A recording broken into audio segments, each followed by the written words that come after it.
Alia Kaneaiakala of Phoenix Rising. Welcome to week 8 of our curriculum, and this week is known as Separatio, or separation. This is one of my favorite alchemical principles. It can be as simple as the separation of like the earth from the sky, a husband and wife, any pair, but it's also where we learn how to separate different components of ourselves, and definitely for individuals struggling with addiction, how to separate from that addiction so that they can stay into moving into a different path with life. So the first week, when we go into understanding addiction, we go through separating from anxiety. That's the first step that we take, so they can understand what their anxiety symptoms are and try to separate from them so that it doesn't impact them, especially as they're in recovery. The anxiety can be overwhelming, and without having a substance to turn to settle that anxiety previously, they need to have some tools to be able to do it without substances. Perspectives, we look at the awareness of opposites.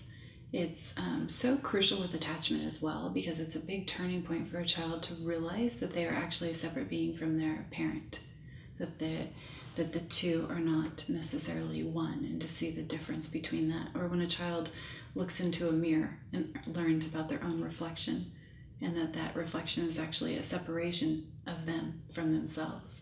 So those concepts are huge. Also, to separate addiction comes attachment. So that's one of the biggest components of this week, is that the separation of addiction for attachment is the connection, and that's what's needed. That the more we can connect with other people and create a sober network, safe individuals, then it almost becomes our own little cover wagon circle to keep the individual safe and keep the addiction out. When we get into relationships, we look at the pursuer and the withdrawer. So their separation, this is taken from Dr. Sue Johnson's work, of course, emotionally focused therapy. I feel like she was brilliant in creating this theory. So the pursuer tends to be anxious, and in relationships, when they've gone into a negative space, this cycle occurs. So one individual starts to pursue, and it comes from an anxious space of needing some form of reassurance from their partner. Well, of course, the more they pursue, the more the other person goes into withdrawing, because they tend to be a little bit more shame-based, and it's like, oh, they need more from me, I'll never be able to do it, or I already failed, I didn't take out the trash like they asked. So the more that they withdraw, then of course more the pursuer pursues. Originally, when I got into this work, I thought of creating that cycle upon the individual and the addiction.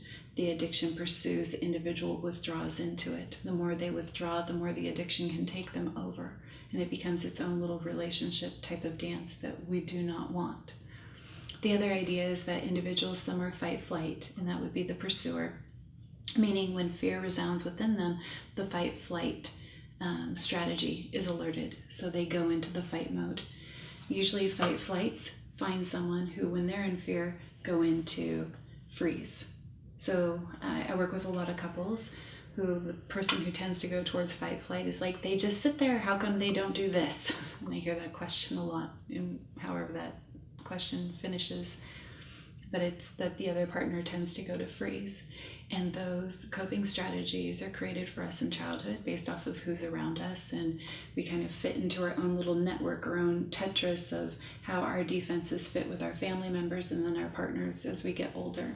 So the pursuer, the withdrawer, is a separation. It doesn't help us to learn how to be with one another, but it's also based off a fight, flight, or a freeze. That's biological.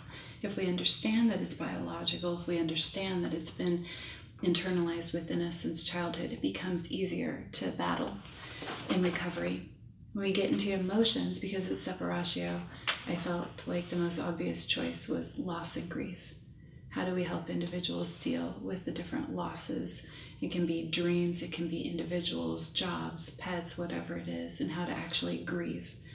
And grieve in a safe space with people surrounding them. And then separatio, we take it into another form, and we learn how to set boundaries. And not just set boundaries, but reinforce them. Addiction tends to push all those boundaries away.